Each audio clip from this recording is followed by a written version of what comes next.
Hello student, कैसे हैं आप सभी। आई होप आप लोग अच्छे होंगे, पढ़ाई कर रहे होंगे। तो आज की ये वीडियो आपके लिए काफ़ी इंपॉर्टेंट होने वाली है, क्योंकि इसमें हम न्यू चैप्टर स्टार्ट करेंगे जो कि आपका है सारणिक डिटर्मिनेंट। तो काफ़ी इंपॉर्टेंट चैप्टर है, इससे आपके बोर्ड एग्जाम में क्वेश्चन बनते हैं, तो आपको इसको ध्यान से देखना है। इसमें एक एक कॉन्सेप्ट आपको नोट करना है। हम आपको बता दें कि इसके पहले की वीडियो में हम 3 चैप्टर तक कंप्लीट कर चुके हैं। अगर आपने इसके पहले की वीडियो को नहीं देखा है तो आप इसी चैनल के प्लेलिस्ट पे जाकर वहाँ से एक तरफ से वीडियो को देख सकते हैं। अब यहाँ पर देखिए, अगर आप 3 चैप्टर मतलब तीसरा चैप्टर जो कि आपका आव्यूह मैट्रिक्स, अगर उसको आप कंप्लीट किए हैं तो ये आपके लिए काफ़ी इम्पोर्टेंट हो जाएगा। और ये इसको समझने में आपको उतनी मेहनत नहीं करनी होगी जितना आपने तीसरे चैप्टर को सॉल्व करने में किया था, क्योंकि फ्रेंड्स उसी से रिलेटेड ये भी है, लेकिन इसमें थोड़ा हम कुछ नया सीखेंगे। तो चलिए आइए इसमें देखते हैं कि इसका यूज क्या है। तो जैसा कि फ्रेंड्स आपके बुक में ये दिया रहता है, तो इस सब को आपको पढ़ना चाहिए, क्योंकि ये काफ़ी इंपॉर्टेंट होते हैं। इससे जो भी क्वेश्चन बनेंगे इसमें सब दिए रहते हैं। लेकिन क्या ऐसे ही हम बता देंगे? नहीं, हम आपको यहाँ पर जो भी कुछ लिखा है हम एक एक कॉन्सेप्ट आपको बताएंगे कि इसमें आपको इसको कैसे सॉल्व करना है। आप यहाँ पर देख सकते हैं, यहाँ पर देखिए, यदि ए इक्वल टू ये है तो हम इसी को सारणिक के रूप में कुछ इस टाइप से रिप्रेजेंट करते हैं। फिलहाल यहाँ तक अभी आपको नहीं ध्यान देना है, एक एक पॉइंट से हम चलेंगे, उसके आगे यहाँ पर हम इसको जो भी होगा आज की इस वीडियो में बेसिक कंप्लीट करेंगे और नेक्स्ट वीडियो में हम इसके एक्सरसाइज को कंप्लीट करेंगे। तो चलिए समझते हैं इस चैप्टर में क्या है। तो देखिए फ्रेंड्स, क्लास 10th में आप पढ़े थे रैखिक समीकरण। तो रैखिक समीकरण कुछ इस टाइप से फ्रेंड्स, यहाँ पर भी हम उसी को पढ़ेंगे, लेकिन यहाँ पर उसको थोड़ा सा चेंज कर कर लिखा जाता है, जो कि डिटर्मिनेंट्स के रूप में लिखा जाता है। तो यहाँ पर हम कुछ समीकरण ले लेते हैं, उससे आपको ज़्यादा अच्छे से समझ में आएगा। तो यहाँ पर मान लेते हैं कि a1x plus b1y equal to यहाँ पर ये 0, कुछ इस टाइप से मान लेते हैं, ये दिया गया है। ये आपका समीकरण 1 हो जाएगा। दूसरा समीकरण हम मान लेते हैं a2x plus b2y equal to 0, कुछ इस टाइप से ये दिया गया है। और ये आपका समीकरण 1 और ये आपका समीकरण 2 हो जाता है। अब यहाँ पर हम क्या करेंगे, तो यहाँ पर लिखेंगे समीकरण 1 से अभी देखना इसमें आपको थोड़ा सा कुछ अंतर समझ में आएगा कि इसमें हम कर क्या रहे हैं। अब यहाँ पर समीकरण 1 दिया गया है, इसको हम पक्षांतर करेंगे। तो यहाँ पर लिख सकते हैं इसको a1x equal to minus b1y, ये हो गया। ये आपका समीकरण 3 बन जाएगा। अब यहाँ पर लिखेंगे समीकरण 2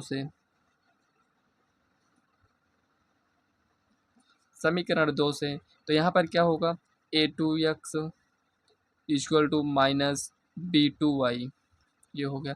इतना आपको समझ में आया। ये समीकरण, इसको हम 3 माने थे तो इसको हम 4 मान लेते हैं। केवल आपको यहाँ पर धीरे धीरे इसको समझते चलना है, जितना कुछ बता रहे हैं आगे आपको सब कुछ समझ में आ जाएगा कि इसमें हमें करना क्या है। ठीक है ना, यहाँ पर इतना आपको समझ में आ गया। अब हम क्या करेंगे, समीकरण 3 को समीकरण 4 से भाग करेंगे। तो यहीं पर हम साइड में भाग कर लेते हैं। तो लिखेंगे समीकरण 3 को 4 से भाग करने पर, मतलब समीकरण 4 से भाग करने पर,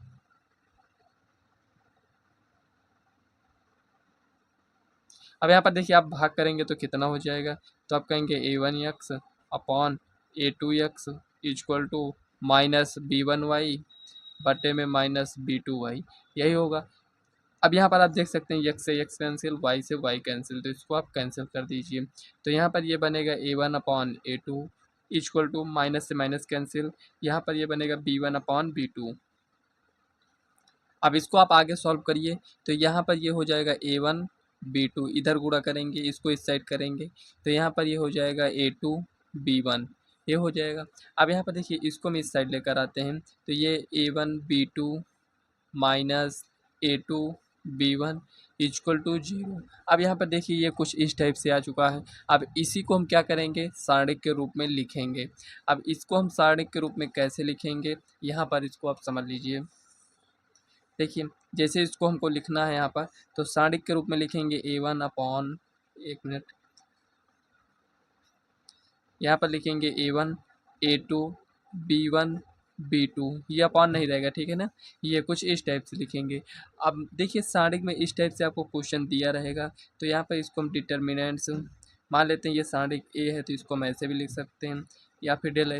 यहाँ पर त्रिभुज जो आप बनाते हैं इसको हम इस टाइप से भी बना सकते हैं, या फिर हम इसको इस टाइप से भी बना सकते हैं, जैसे यहाँ पर ये दिया गया है कुछ इस टाइप से, चाहे जिससे आप इसको रिप्रेजेंट कर सकते हैं। ये सारिक है। अब देखिए इस टाइप से क्वेश्चन दिया रहेगा तो आपको इसमें विस्तार करना होगा, मतलब इसको आपको विस्तार का मतलब इसको आपको सॉल्व करना है। तो आप इसको कैसे सॉल्व करेंगे, इसको दोनों को गुणा करिए, तो यहाँ पर लिखेंगे A1 B2, अब माइनस लगाइए, अब इन दोनों को गुणा करिए, B1 A2 या A2 B1 आप कुछ भी लिख सकते हैं, गुणा ही तो करना है इसमें। अब देखिए यहाँ पर कुछ इस टाइप से, इसको हम इस टाइप से लिख सकते हैं। यहाँ पर देखिए जो यहाँ पर ये लिखे थे अभी, इसको इतना सॉल्व करने के बाद हमारा कितना आया था, ये आया था। तो हम आपको ये बताएं कि इसी को हम सारिक के रूप में ऐसे लिखते हैं, लेकिन आपको ऐसे यहाँ पर लिखा नहीं मिलेगा, जो भी आपको मिलेगा सारिक में इसी टाइप से मिलेगा। तो आपको ये सीखना है कि अगर इस टाइप से दिया रहेगा तो हमको इस टाइप से इसको सॉल्व करना है।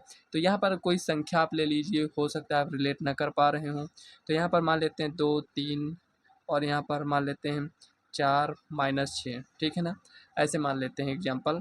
तो हम क्या बोले हैं आपसे कि इन दोनों को गुणा करिए, तो यहाँ पर इन दोनों को हम गुणा करेंगे, 6 दूनी 12, ये हो गया, माइनस है ना तो माइनस लगाएंगे। अब माइनस फार्मूले का लगाएंगे, उसके बाद इसको गुणा कर देंगे, ये हो जाएगा 4 3 12। आंसर कितना आएगा इसको सॉल्व करने के बाद, -24। तो यही आपका फाइनल आंसर है, मतलब विस्तार कीजिए या फिर बोलेगा कि आप सॉल्व करिए इसको, तो आपको ऐसे ही इसको सॉल्व करना है। एक बात आपको यहाँ पर ये ध्यान देना है, जो भी सारणी का आप यहाँ पर देखेंगे, आपको यहाँ पर एक प्रकार से जो आप वर्ग आव्यूह पढ़े थे उसी टाइप से इसमें आपको मिलेगा। जैसे कि मतलब कि कहने का मतलब ये हुआ कि इसमें पंक्ति की संख्या और स्तंभ की संख्या बराबर मिलेगी आपको, या फिर आप इसमें पढ़ेंगे 3 × 3 का ही पढ़ेंगे, या फिर 2 × 2 का, ऐसे इस टाइप से आप पढ़ेंगे। मतलब कि जितने भी आप इसमें क्वेश्चन देखेंगे सभी में आप ऐसा पाएंगे कि जितनी पंक्ति की संख्या है उतनी ही स्तंभ की संख्या होगी। अब यहाँ पर इसको तो आपको समझ में आ गया होगा कि इसमें आपको करना क्या है।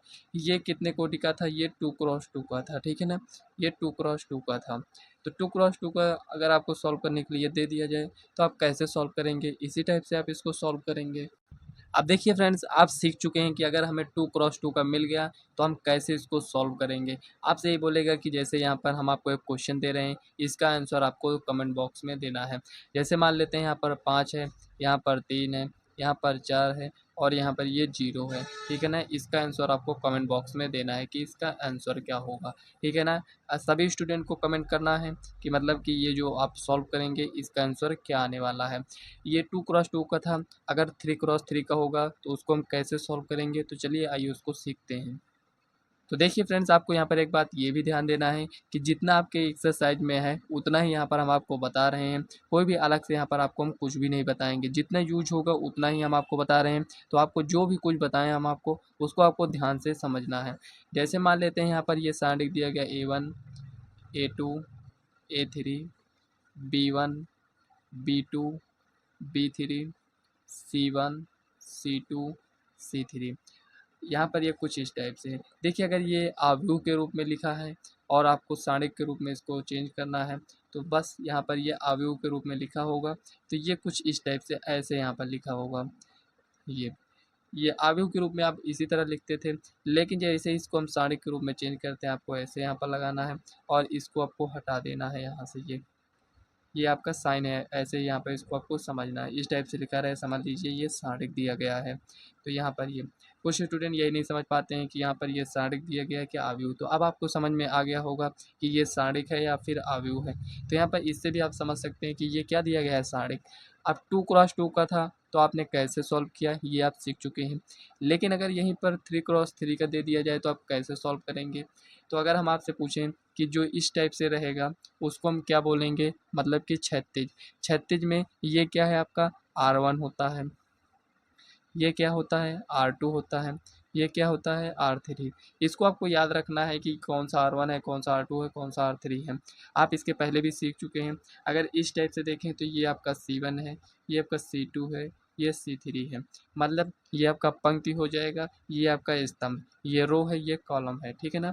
अगर इस टाइप से देखेंगे तो ये रो होगा, इस टाइप से देखेंगे तो ये कॉलम होगा। इतना तो आपको अब समझ में आ गया होगा। तो चलिए अगर इस टाइप से देखिए, इतना आपको नॉलेज होना चाहिए, इसको आपको लिखना कहीं पर नहीं है, ठीक है ना। आप जो बताएंगे उसको आपको लिखना होता है। अब यहाँ पर देखिए फ्रेंड्स, आपके पास कई तरीका है इस क्वेश्चन को सॉल्व करने के लिए। ये हम क्या कह रहे हैं इसको आप समझिए। यहाँ पर देखिए हम आपसे बताएं कि ये R1 है, ये R2 है, ये R3 है। तो अगर आपसे बोला जाएगा कि इसका विस्तार कीजिए, तो आप इसको कैसे सॉल्व करेंगे? आपके पास कई ऑप्शन होंगे इसको सॉल्व करने के लिए।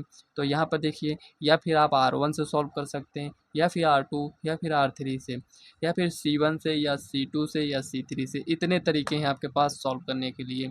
तो कौन सा तरीका ज़्यादा सही रहेगा, ये अगर आप पूछना चाहते हैं, तो ये फ्रेंड्स जब हम क्वेश्चन सॉल्व करेंगे तो वहाँ पर हम आपको बताएंगे कि इसको आपको कैसे समझना है। क्योंकि बिना क्वेश्चन के आप ये नहीं समझ पाएंगे कि हमें यहाँ पर इसको R1 से सॉल्व करना चाहिए या फिर R2 से।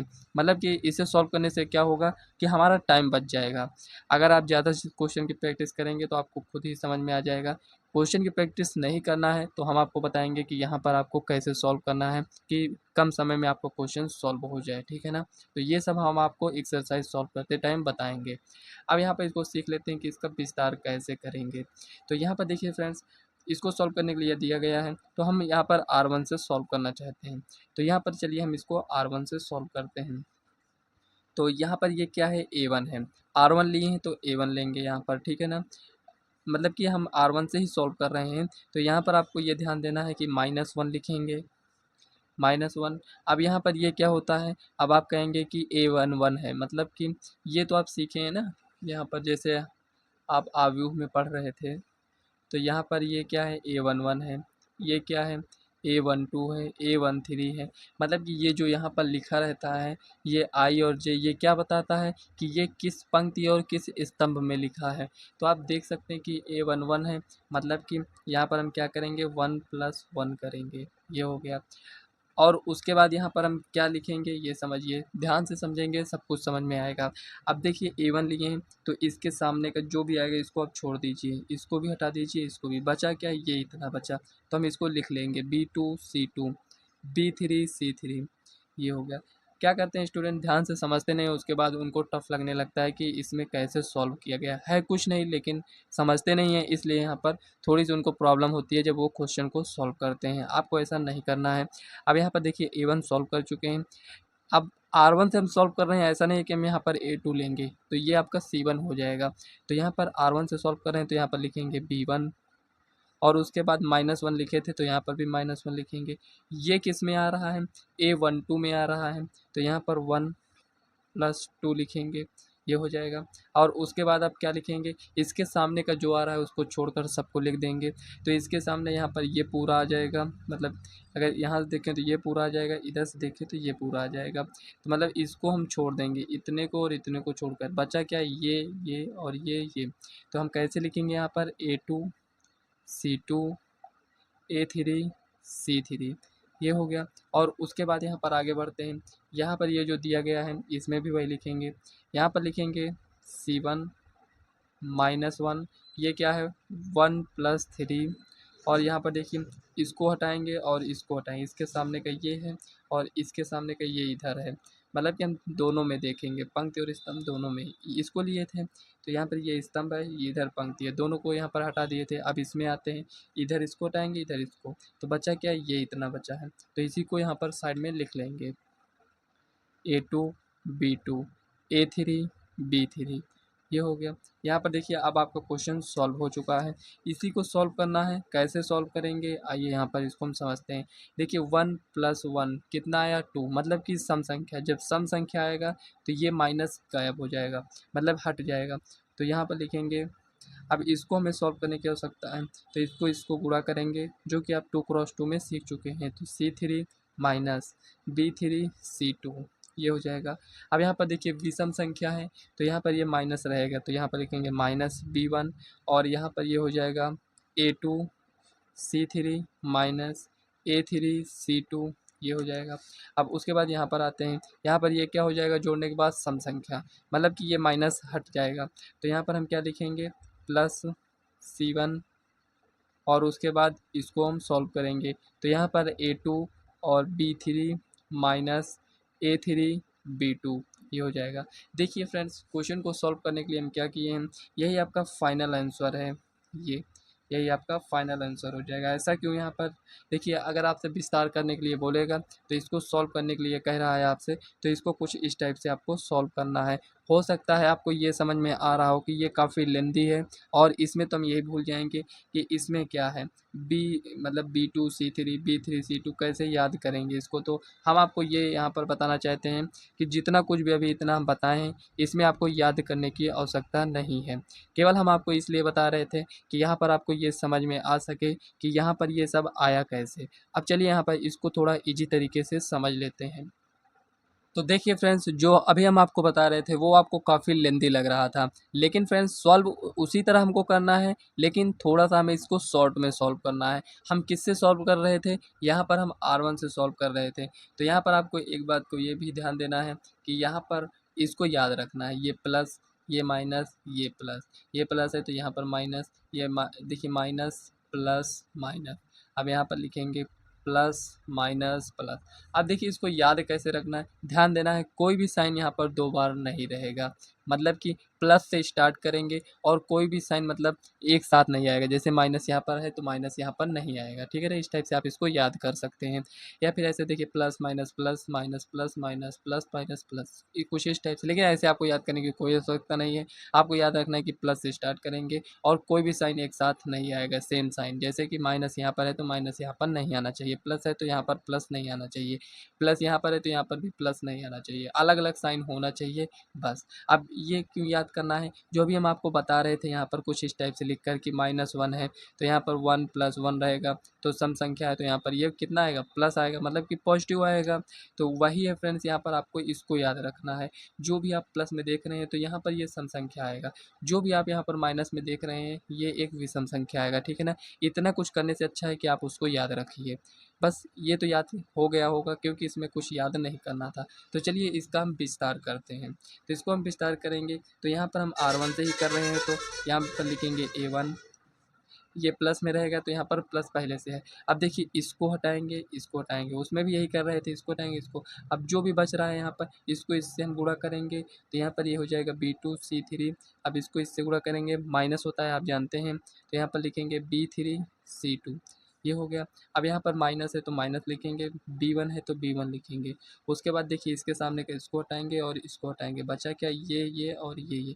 इसको इससे गुणा करेंगे मतलब A2C3 करेंगे और इसको इससे गुणा करेंगे -A3C2, ये हो गया।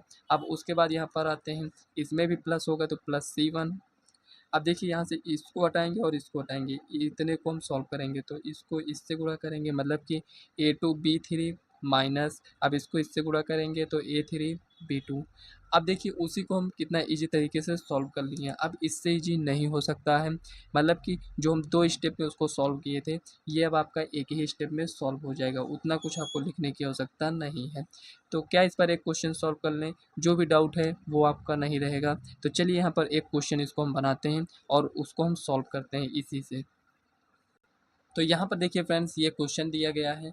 अब यहाँ पर इसको हमको सॉल्व करना है, तो इसको हम कैसे सॉल्व करेंगे, जैसे इसको हम सॉल्व किए हैं, केवल यहाँ पर A1 B1 C1 है इस टाइप से दिया गया था, यहाँ पर संख्या दिया गया है, उससे हमें मतलब नहीं है, हमको तो केवल क्वेश्चन को सॉल्व करना है। जहाँ पर A1 था वहाँ पर क्या दिया गया है, 2 दिया गया, तो हम 2 लिख देंगे। उसके बाद इसको हटाएंगे और इसको हटाएंगे, इसको इससे गुणा करेंगे तो 0 आएगा, इसको इससे गुणा करेंगे तो -30 आएगा, ये हो गया। अब देखिए यहाँ पर ये क्या है, प्लस है तो ये माइनस में होगा, लेकिन ये भी माइनस में है तो इसलिए यहाँ पर ये प्लस में हो जाएगा। अब देखिए इसको हटाएंगे और इसको हटाएंगे, इसके सामने का हटाएंगे और इसके सामने का ये पूरा, तो ये 1 5 3 1 बचा है तो इसको इससे गुणा करेंगे तो 1 3 5 15 तो -15, ये हो गया। अब इधर आते हैं तो वही देखिए प्लस माइनस प्लस होता है, तो यहाँ पर लिखेंगे 4 और यहाँ पर देखिए अब इसको हटाएंगे और इसको, 1 को 6 से गुणा करेंगे तो 6, 3 को 0 से गुणा करेंगे तो 0, ये हो गया। अब यहाँ पर इसको हम सॉल्व करेंगे तो 30 दूना 60 तो -60। अब यहाँ पर देखिए 15 में से 1 जाएगा तो 14 बचेगा, वो भी माइनस में, तो 14 त्रिक 42 तो -42 और इसको हम सॉल्व करेंगे तो +24, ये हो गया। अब इसको आप सॉल्व कर लीजिए तो यहाँ पर देखिए 60 40 100 मतलब कि 102 हो जाएगा माइनस में, और यहाँ पर ये +24 है, इसको सॉल्व करेंगे तो कितना आएगा, तो यहाँ पर देखिए 100 में से 24 जाएगा तो यहाँ पर 76, 2 78, मतलब कि यहाँ पर कितना बचेगा 78, वो भी माइनस का। कुछ इस टाइप देखिए, इसको एक बार और सॉल्व कर लेते हैं। 12 में से 4 जाएगा तो 8 बचेगा, 9 में से 2 जाएगा 7। तो यही आपका फाइनल आंसर हो जाएगा। अगर आपको सॉल्व करने के लिए बोलेगा तो आपको ऐसे ही सॉल्व करना है। देखिए R1 से सॉल्व कर हम आपको बता दिए हैं। ऐसा कोई ज़रूरी नहीं है कि आप R1 से ही सॉल्व करिए, आप R2, R3 या फिर C1, C2, C3 से भी सॉल्व कर सकते हैं। तो देखिए फ्रेंड्स, जितना कुछ इंपॉर्टेंट था हम आपको बता चुके हैं। आपको इसी टाइप से क्वेश्चन को सॉल्व करना है। जितने भी क्वेश्चन आपको मिलेंगे, कुछ इसी टाइप से क्वेश्चन आपको मिलने वाले हैं। तो यहाँ पर फ्रेंड्स आप समझ चुके होंगे कि ये वीडियो आपके लिए कितनी इंपॉर्टेंट थी। अगर यहीं पर हम डायरेक्ट क्वेश्चन को सॉल्व करते, मतलब एक्सरसाइज को अगर हम सॉल्व करते, हो सकता है आपको कुछ पॉइंट ऐसे होते जो कि ना समझ में आते। जैसे यहाँ पर प्लस माइनस दिया गया है, जैसे यहाँ पर इसको हम लिखे हैं तो कैसे आया आपको नहीं समझ में आता। आप केवल क्वेश्चन को सॉल्व करते इसके हेल्प से, समझ में नहीं आता कि इसमें हम कर क्या रहे हैं। जो इसके पहले हम आपको बताए थे उससे आप रिलेट कर पा रहे होंगे कि हमें करना क्या है और हमें क्वेश्चन को किस टाइप से सॉल्व करना है। तो जितना कुछ बेसिक था, मतलब 4.1 को सॉल्व करने के लिए उतना हम आपको बता दिए हैं। जो कुछ भी और होगा जब हम प्रश्नावली को सॉल्व करेंगे तो उसमें हम आपको बता देंगे। तो ये वीडियो कैसी लगी कमेंट बॉक्स में ज़रूर बताइएगा। अगर ये वीडियो आपके लिए इन्फॉर्मेटिव हो तो आपको करना क्या है, इस चैनल को सब्सक्राइब करना है और वीडियो को अपने फ्रेंड्स को भी शेयर करना है। तो चलिए फ्रेंड्स, मिलते हैं नेक्स्ट वीडियो में, तब तक के लिए बाय।